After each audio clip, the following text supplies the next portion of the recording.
The word jihad is mentioned in the Quran about 41 times.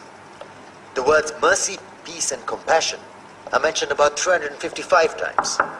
Yes, come in.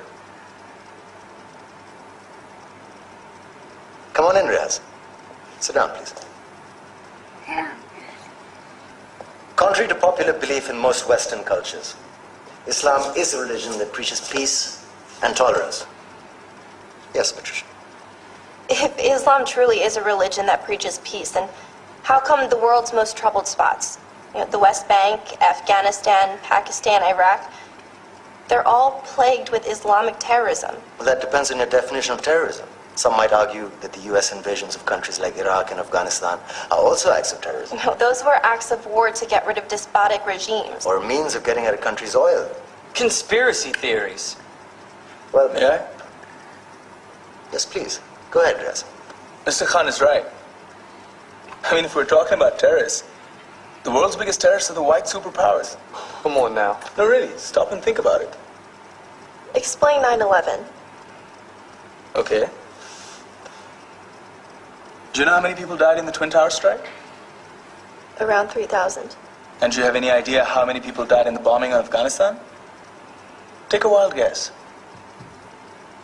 More than 15,000 people died. And that's just conservative figures. About 50,000 tons of explosives were dropped on innocent civilians. Men, women, children. Yeah, but that was because of the Taliban.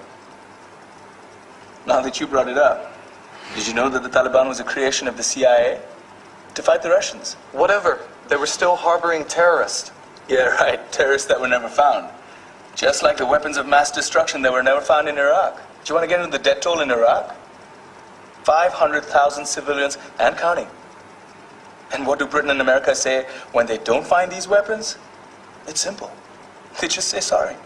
And still refuse to relinquish control of these countries. What are you trying to say? What I'm trying to say is that just because you're American, wear a fancy suit, and call yourself the president, doesn't make you any less of a terrorist. I'm saying that if you don't stop meddling in other people's countries, you will face a backlash. If Muslims like you feel that way, then why don't you get out of our country? We will. As soon as you promise to leave ours.